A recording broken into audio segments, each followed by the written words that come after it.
first thing wanted to kind of talk about, which we also were talking about behind the scenes, was the transfer portal. And should the transfer portal change? I, for one, am a big believer in player mobility. I think the idea of the transfer portal is a good thing because circumstances change. There are some people that will say, well, you committed to the school, not the coach. Well, I can understand that line of thinking, but things change. I mean, that it's an easy thing for someone to say who's not enrolled at the school where my coach just left. Like, that's a very easy thing for, to say. But I think it is a good thing that players get a chance to go to a situation that is more advantageous for them. I think a great example of that would be a Jamison Williams, who was, way down on the depth chart at Ohio State, went to Alabama, got a chance to play right away, had a really successful season, and is looking like, even despite his injury, is going to be a first-round draft pick. And had he stayed at Ohio State, not saying that wouldn't have happened, but I don't think that was going to happen this year the way it did. So there's definitely benefits to it, but what I don't think the NCAA thought would happen is what is actually happening with the transfer portal now, where it's just loaded with players who are essentially walking away from a at least partial scholarship, more than likely full scholarship at, pick a school, Clemson or Ohio State, and trying to find a better spot or a better situation for themselves, but due to whatever it is, not having film or not enough stars, which is unfortunately something that plays into it. I'm not a 5-star kid, so I don't get the numerous phone calls that Spencer Rattler got, or I don't get the phone calls that maybe Jamison Williams got. So guys end up walking away from a scholarship opportunity, and I'm not quite sure even 50 to 60% of these guys are walking back into a scholarship. So, and we talked about it before the show, Mark, but it sounds kind of like old grumpy guy that I'm saying, like, this needs to change. But it really is for the benefit of these kids, because you already have the bird in hand. You've got the scholarship. Granted, the situation may not be great. You may be buried on the depth chart, so on and so forth. But I just see these players in mass exodus going to the transfer portal, and I'm just not sure they all are having landing spots to where they are also, getting another scholarship. So that's kind of my take on it. What are your thoughts on the transfer portal, and do you think it should change in some form? I believe that one of the precious aspects of college football, to separate it from the NFL for years and years and years, in addition to, or kind of to complement the tradition, the pageantry, the rivalries, everything that separates it from other sports, is the fact that there's no player movement. Hasn't traditionally been player movement. And so you can think about your favorite players, and they were always, they didn't go to Michigan, Penn State, and Auburn. They typically played for one team. And, we can all watch the NFL games over the weekend, and when they announce all the players, or they're announcing themselves and they spit out their school, that we can take a sense of pride if we're a fan of whatever school, to say that's my guy, and he always played for us and always won these rivalry games and played in bowl games, and he's forever going to be a fill in the blank. Desmond Howard, always going to be a Wolverine, didn't play for anybody else. As opposed to, once they go to the NFL, there's very few players that make it through an entire substantial career and only play for one team. So that's always been something about college football that I thought was pretty amazing. That was special about it, is just the player loyalty and allegiance, and because the fans could stay attached to the players that way. On the other hand, I believe in a free market system. I believe in our way of life in this country, that you are free to choose where you live, where you work, where you get an education. And so why would that opportunity and that freedom not be extended to student athletes. And so that's only seems right that they're able to move and choose a better opportunity or what they deem to be a better opportunity. But with all freedoms, I think, come some level of responsibility and come some wisdom to apply to the system. Just like if you're a capitalist and believe in free market system, that doesn't mean there are no laws and no restrictions and everybody just does whatever they want and just let supply and demand dictate everything. Well, there are certain reasons why there are regulations and laws put into place to protect people and to protect the consumer, to protect businesses, and so forth and so on. And I think the same thing applies here. I don't exactly know how that should apply, but based on the conversation that we had before we started to record, there's just a flood of athletes that see opportunity and where the grass looks greener on the other side. Therefore, they're turning their back potentially on that scholarship and putting them in a position of jeopardy, of risk.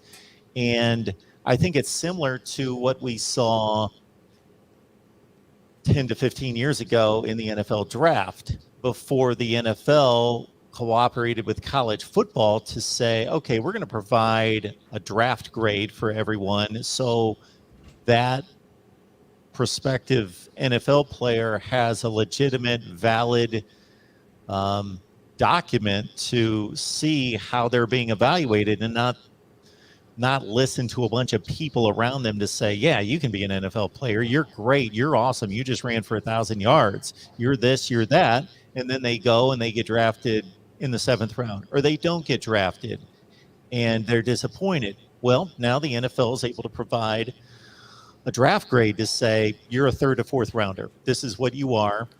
And then they can realistically make a decision. They can make an informed decision.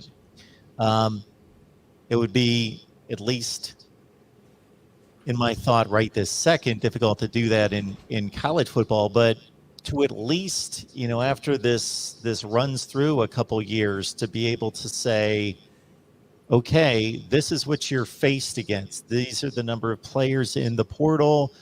This has been the percentage of them that have been able to sign at a similar school or any school, and just be able to give some information to educate players on the situation, and maybe even track these players, even the ones that are able to land at another school, and say, this player got this amount of playing time at their original school, and this is how it worked out for them, and they didn't get any more playing time, or they actually lessened their playing time, or just somebody to track this to be able to inform and educate future student athletes to the choice that they're making. Yeah, that's actually a great point, and I wonder.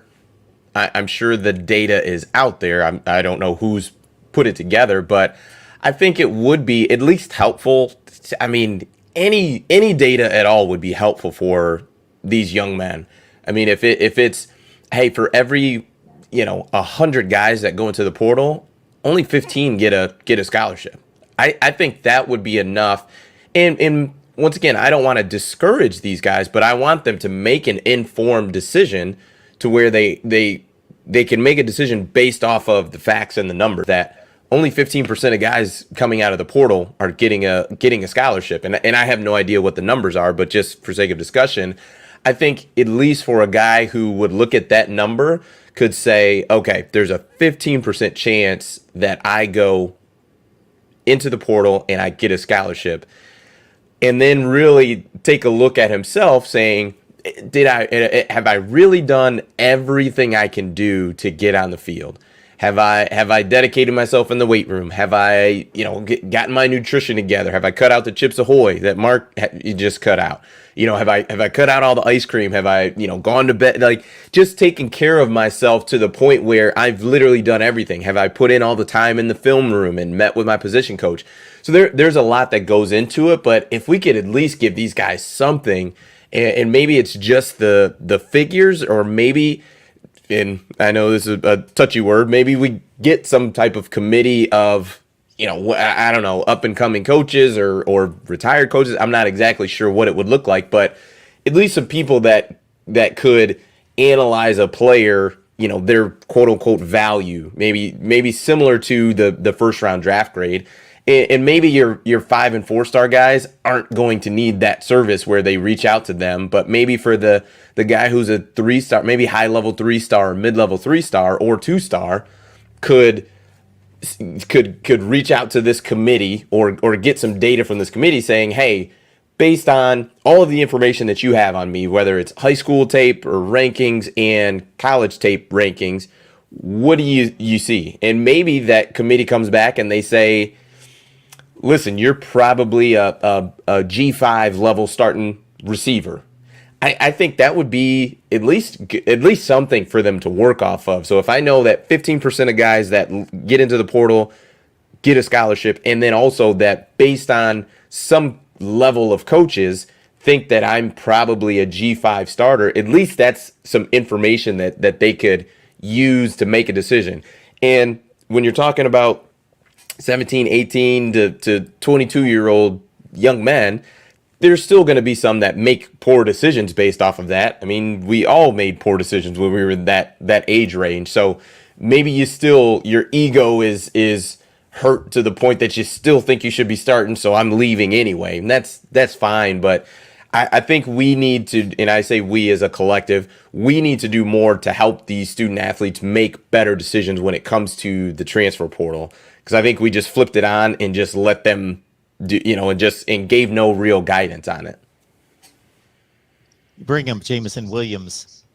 He is the classic, the classic example of it working, because even Kenneth Walker was playing at Wake Forest. He didn't have an issue with playing. He just got in the transfer portal and went somewhere else, and it worked out great for him too. But he was already on the field for Wake Forest, so that was not an issue there. Jameson Williams, I can't imagine this happening very often. This is a very rare case where we're talking about a player who just declared for the NFL draft, and I haven't seen a draft grade on him, but he's going to be a first rounder, right?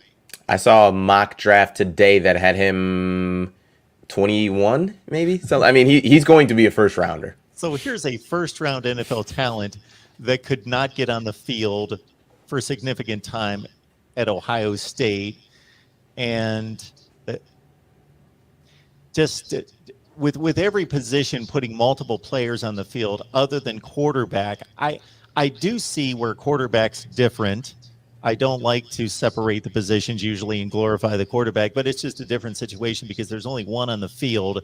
So typically, if you're not good enough as an offensive lineman to start at TCU, then unless you're looking to downgrade to a group of 5 school because you just want to play, then that's great. I understand that. But a lot of this movement, I'm not understanding. It's not making sense. If you can't play at TCU and you're an offensive lineman, you can't be in that rotation of 7, and then you transfer to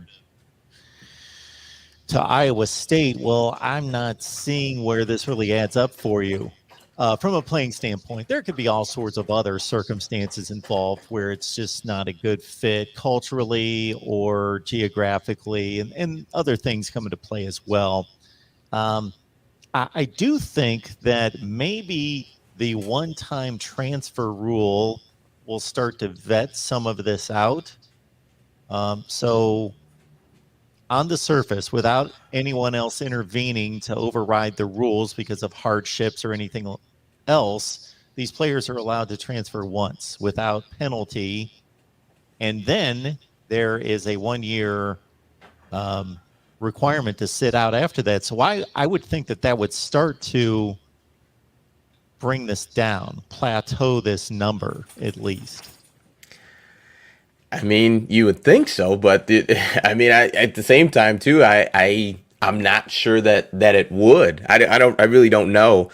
The tough part is I think people are treating Jameson Williams' situation as the rule and not the exception, and it's the opposite. He is the exception. He's not the rule. Most times it's some player that we haven't heard about, some guy who had a scholarship at LSU or Florida State or Alabama who jumps in the transfer portal and doesn't land anywhere. Like that's probably that I would say that's probably the rule, just based on the number of kids who are in the portal. And also, even for, let's say, a guy who was at Texas and I jump in the transfer portal, I'm in there for 2-3 weeks. I talk to a bunch of coaches, or maybe 5 coaches, and I'm like, you know what? It doesn't sound great. I don't know how that conversation in that situation goes with going back to Steve Sarkisian saying, "Hey, coach, I know I jumped in the transfer portal and we had a conversation, and I said I was gonna, leave, and we had this convo, but I think I want to come back." I'm sure some coaches would welcome that player back, but I think some coaches would probably say, "Sorry, son, there was a kid at Utah who wanted to transfer, and we had a conversation with him. He's actually essentially taking your scholarship. We don't, unless you want to walk on and you're now going to pay for school here." Like, I really don't know how that conversation even happens for, a player who was in the portal and now wants to come back. I don't. There's just so many variables to it. And maybe another condition that needs to be put in place that just hit me in the last 5 seconds, so I haven't vetted it out myself, is that there's some kind of limitation, and maybe there is. What interests me, before I get to my point, is that I see very educated and informed college football writers that on many levels know a lot more than I do, because they're writing books, and they're beat writers, and they're dealing with these kind of issues all the time, and researching them and writing articles. And then I'll hear questions posed that they can't answer, because I don't know that a lot of people know if there are rules, what the rules are. So, for example, there may be a rule for this, maybe there's not, but I'll suggest it, a limitation of how long you can be in the transfer portal. So if you go into the transfer portal, to your example that you just gave, you go into the transfer portal as a player. That coach, your previous coach, he's kind of held hostage as to, okay, you're exploring your options. You may come back. Caleb Williams, for example, right now is in the transfer portal, but he has stated, I may come back to Oklahoma. To your earlier point, he's in a position of power where he's good enough that everybody wants him, so he's okay. But in another case, does that player burn a bridge and is not able to come back? Or even if he is, that coach is they're constantly now having to run the analysis on their roster to figure out how many players they have, what they need, and not just a total number at each position, and determine, okay, the head coach and the coaching staff can't be held hostage by players being in the transfer portal and them not knowing, are they going to want to come back? Are they not?